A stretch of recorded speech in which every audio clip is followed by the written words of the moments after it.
ऐसी तेज तर्रार बहू ईश्वर सबको दे।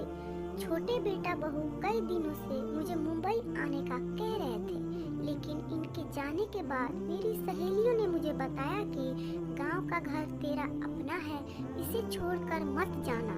वैसे भी छोटी बहू बहुत तेज तर्रार है, उससे तेरी नहीं पटेगी, इसलिए उनके पास जाने की मेरी हिम्मत नहीं हो रही थी। ऐसा नहीं था कि यहाँ गांव में बड़े बेटा बहू मुझे बहुत प्यार से रखते थे।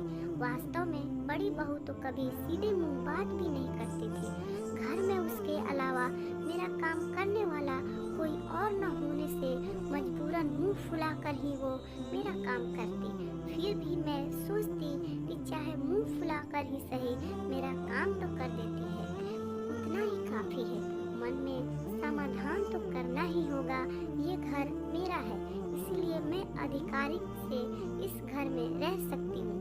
यही सब सोचकर मैं मुंबई जाने से कतरा रही थी।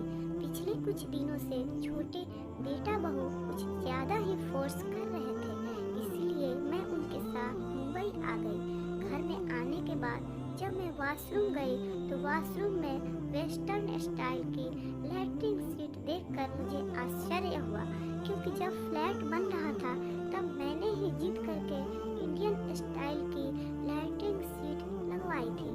तब मुझे वेस्टर्न पैटर्न बिल्कुल नहीं सुहाता था, लेकिन अब घुटनों के ऑपरेशन के बाद तेज तर्रार बहू ने मेरी सुविधा का इतना ख्याल रखा, यह देखकर सुखद एहसास हुआ था। दूसरे दिन शाम की चाय के बाद सब लोग हॉल में बैठे थे तो शिल्पा छोटी बहू ने कहा, मम्मी जी चलिए हम सब लोग मॉल में घूमने चलते हैं, आप तैयार हो जाना। मैं क्या करूँगी मॉल जाकर बेटा, जो हम सब करेंगे वो आप भी करना। नहीं बेटा, मैं घर में ही ठीक हूँ, तुम सब लोग जाओ मॉल घूम के आओ। आखिर आप हमारे साथ मॉल में क्यों नहीं जाना चाहती? शिल्पा, यदि मम्मी नहीं आना चाहती तो रहने दो ना, बेटे ने कहा। नहीं, आप रहने दीजिए ना जी, आपको किसने कहा हम दोनों के बीच में बोलने को? हम है ना। बेटा मुंह बनाकर चला गया। शिल्पा ने फिर कहा, प्लीज मम्मी जी चलिए ना, बहुत मजा आएगा।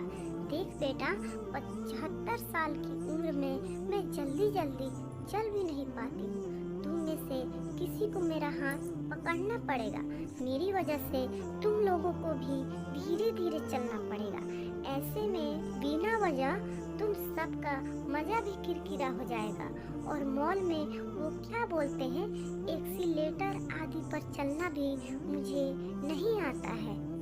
मम्मी जी, जब आपके बच्चे छोटे थे, छोटे छोटे पैरों से तेज नहीं चल सकते थे, तब आप भी उनके साथ धीरे धीरे ही चलती थी ना। बच्चे तेज नहीं चल सकते, इसीलिए क्या आप उन्हें घर में छोड़कर अकेले घूमने निकल जाती थी? नहीं ना, अब हम बच्चों की बारी है, आपके साथ हम भी धीरे धीरे चलेंगे। आखिरकार घर में बैठे बैठे आप भी तो बोर हो जाती होंगी ना।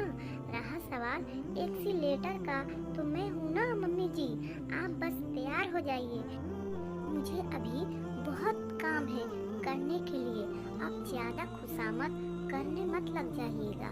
इतना कहकर शिल्पा जल्दी जल्दी किचन में चली गई। बेटे ने कहा, सॉरी मम्मी, आप बुरा मत मानिए, मैं क्या करूं? शिल्पा स्वभाव में ही थोड़ी तेज ही है, आजकल तो उसकी जुबान कुछ ज्यादा ही कड़वी हो गई है। बहू की प्यार भरी डांट से मेरी आंखें भीग गई। मैंने कहा, बेटा मीठा बोलने वाले तो बहुत देखे हैं, लेकिन शिल्पा के तेज स्वभाव में भी एक अपनापन है। मैं सालों से इसी अपनापन के लिए तरस रही थी।